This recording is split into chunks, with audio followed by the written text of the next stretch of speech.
आरोग्य अधिकारी सन्माननीय पी.यू. परदेशी,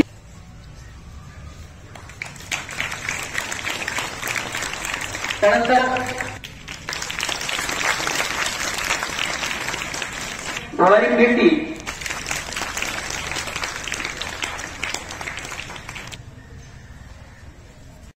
काय बनवणार आहात? Seed ball. तर सीड बॉल म्हणजे काय? तर थोडक्यात तुम्ही जो बॉल खेळता त्याप्रमाणे दिसणारा बॉल, पण ज्याच्यामध्ये सीड्स म्हणजे बिया असतील. तर असा बॉल बनवणार. तर हा बॉल बनवायचा कशाला? तिथून आपली सुरुवात होते की उगाच कोणीतरी येतंय, काहीतरी सांगतंय आणि तुम्हाला काहीतरी करायला लावतंय, एक प्रोजेक्ट देऊन जाते ना, आम्ही करत बसतो. असं आहे का? तर नाही. अतिशय स्तुत्य उपक्रम शाळेने हाती घेतलाय. एक खूप छान इनिशिएटिव्ह आहे ज्याच्यामध्ये पर्यावरणाची सेवा आणि ती पण मुलांच्या हातून. असं म्हणतात की एखादा विचार कुठे रुजवायचा असेल तर तो लहान मुलांमध्ये रुजवला गेला पाहिजे, तर तो कितीतरी पिढ्यांमध्ये पुढे ट्रान्सफर होत राहतो. तर या उपक्रमाबद्दल मी शाळेचे खूप आभार मानते की खूप छान उपक्रम हाती घेतलाय. तर आमचा मॅडम तुम्हाला प्रात्यक्षिक करून दाखवतील की सीड बॉल कसे बनवायचे. तर प्रामुख्याने काय, आपण या सीझनमध्ये आपण जी फळं खाल्लेली असतील घरी, आंबा म्हणा, जांभूळ म्हणा, करवंद, चिंचा, जे पण तुम्हाला फळं अवेलेबल झाले त्याच्या बिया, म्हणजे ते खैराचं असेल, अजून शिवण असेल, करंज असेल, तुम्हाला जे तुमच्या आजूबाजूला बी पडलेलं दिसतं तर ते कुठलंही झाड निरर्थक नाही. प्रत्येक झाडाचं जे रोप तयार होईल ते पर्यावरणाला काही ना काही रूपात देऊन जाईल.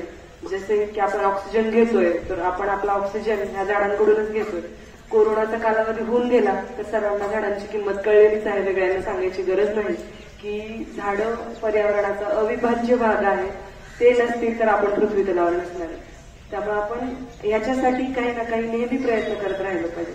तर शेण, माती, बिया याचं एकत्रित करून बॉल करवायचे, सावलीत 2 दिवस सुकवायचे आणि जिथे जागा असेल तर आम्ही आमच्या फॉरेस्ट लँड जिथे पण तुम्हाला सोयीचं असेल तर तिथे आम्ही तुम्हाला सांगू, तुम्ही तिथे सीड बॉल मुलांकडनं टाकून घेऊ शकता. एखादा दिवस एक छोटी तुमची सहल होऊ शकते, काही प्रॉब्लेम नाही. तिथे इथे सावसरीमध्येच आमचं एक रोपवण आहे मोठं, मागच्या भागाला डोंगरांच्या साईडने. तर तुमचं रोपवणाची व्हिजिटही होईल आणि तुमच्या सीड बॉलचं टाकणंही होईल. तर सीड बॉल प्रिपरेशन फार अवघड गोष्ट नाहीये. अशा बिया ज्या रुजू शकतात त्याच्यामध्ये 2 दिवस तग राहू शकतात. कुठल्याही झाडाचं जर्मिनेशन व्हायला म्हणजे त्या रुजायला ठराविक कालावधी लागतो. झाडांच्या प्रत्येकाच्या बियांनुसार त्यांचा कालावधी वेगळा आहे. मग आपण अशाच बिया निवडतो की ज्या 8-10 दिवस घेतील. म्हणजे तुम्ही जर सीड बॉल बनवला 8, त्या 2 दिवस थोडा सावलीत सुकवला आणि तुम्ही तो जंगलात नेऊन टाकेपर्यंत वेळ आपल्याला मिळायला पाहिजे, जेणेकरून पहिला पाऊस पडला त्याच्यावरती त्या सीड बॉलवरती तर त्याला मातीसाठी इकडे शोधाशोध करावी लागणार नाही. जमिनीवर जरी उघडा पडला तरी तो तिथल्या तिथे रुजेल. त्यात 5 समजा तुम्ही त्या एका सीड बॉलमध्ये 3 किंवा 4 बिया किंवा 5 बिया टाकल्या असतील, त्या 5 पैकी एक जरी सीड रुजलं, एक जरी बी रुजलं तर त्या एका सीड बॉल पासून एक झाड तयार होईल. मी आत्ताच मॅडम सोबत बोलत होते शाळेचा पट किती आहे. तर तुमच्या शाळेमध्ये जवळजवळ 1400 ते 1500 मुलं आहेत. तर एवढे सीड बॉल जर बनले तर शाळेकडनं एक कमीत कमी 1,500 झाडं यावर्षी लागतील. तर 1,500 झाडांचं योगदान पर्यावरणासाठी, या गावासाठी खूप मोठं योगदान आहे. तो लाकडापासून आणि मृत्यू होईपर्यंत लाकूड हे लागतच.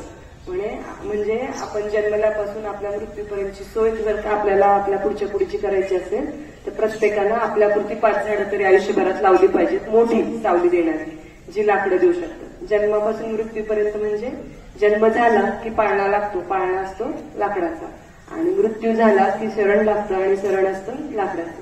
तर याची सोय आपण आपली केली पाहिजे. तर ह्यासाठी म्हणून तरी प्रत्येकाने 5 झाडं मोठी सावली देणारी आपल्या पूर्ण आयुष्याच्या कारकिर्दीत लावली पाहिजे. तर हीच 5 झाडं आपण म्हणतोय की लावली पाहिजेत, तर त्याची सुरुवात कुठून तरी झाली पाहिजे. तर आपण आपल्या शाळेपासून आज सुरुवात करूया. तर आमच्या शिवशरण मॅडम थोड्या वेळात तुम्हाला ते प्रात्यक्षिक करून दाखवतील की सीड बॉल कसा करायचा, आणि यामुळे जो पर्यावरणाला शाळेमुळे हातभार लागणार आहे तो अतिशय उत्कृष्ट आहे. तर सध्या आपण आता थोडासा टॉपिक डायव्हर्ट करते.